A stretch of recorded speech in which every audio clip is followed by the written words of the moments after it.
In today's wild story, we're digging into the life of one of the most notorious figures in both the UFC and the criminal world, Lee Lightning Murray. You may have heard the rumors, and trust me, they don't even begin to cover how insane his life really was.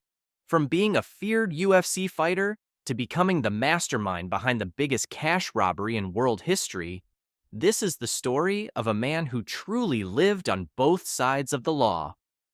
Lee Murray's journey began in southeast London in 1977. Born to a British mother and Moroccan father, Lee had a rough childhood. Even as a kid, he showed a knack for violence. He formed a little gang with kids from his neighborhood, the Buttmarsh Boys, and they would often brawl with other kids, fighting for turf. But Lee's real battles were at home with his father, a violent alcoholic. One day, young Lee snapped and knocked his dad out cold with a single punch. This incident changed Lee forever. He realized just how powerful he was, and his confidence skyrocketed. As Lee got older, his thirst for violence and crime grew. By the time he was a teenager, he was fully immersed in London's underworld, stealing and selling drugs. With his best friend Paul Allen by his side, they took over the local drug trade and became infamous debt collectors. They didn't mess around. If you owed them money, you could expect a beating. Lee's life could have been one of crime and violence forever, but then something changed. He discovered mixed martial arts. In 1999, after just a few months of training, Lee knocked out his opponent in the first round of his debut fight, earning him the nickname Lightning for his quick and powerful punches. Lee started to make waves in the MMA world, eventually stepping into the UFC octagon. His most famous moment? A street fight with UFC legend Tito Ortiz, where witnesses say Lee knocked Tito out cold in an alley outside a nightclub.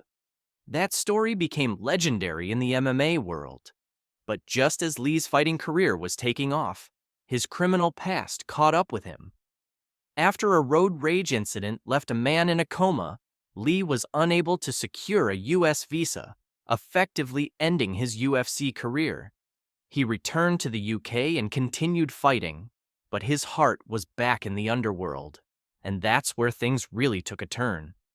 In 2006, Lee Murray masterminded the largest cash robbery in world history, the Securitas Depot heist. The plan was as daring as it was terrifying.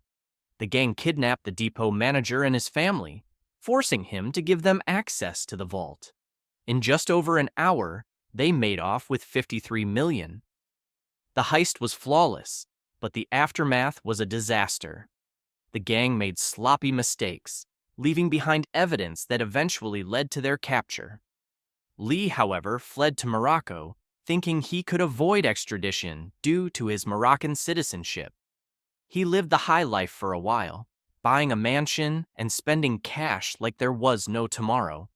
But in 2006, Moroccan police arrested him, and while he fought extradition to the UK, he was eventually sentenced to 25 years in a Moroccan prison for his role in the robbery. Even behind bars, Lee's story wasn't over. He attempted a daring escape, using saws smuggled into his cell to cut through the bars, but his plan was foiled. Somehow, despite everything, Lee managed to father a child while in prison and continues to give interviews, where he still talks about making a return to MMA someday. Today, Lee Murray remains in a Moroccan prison, and his story has become legendary, both in the world of MMA and in the criminal world. From a feared UFC fighter to the mastermind behind the biggest cash heist in history, Lee Murray's life has been one of extreme highs and devastating lows. If you enjoyed this video, make sure to drop a like and subscribe for more incredible stories like this. Got a story suggestion?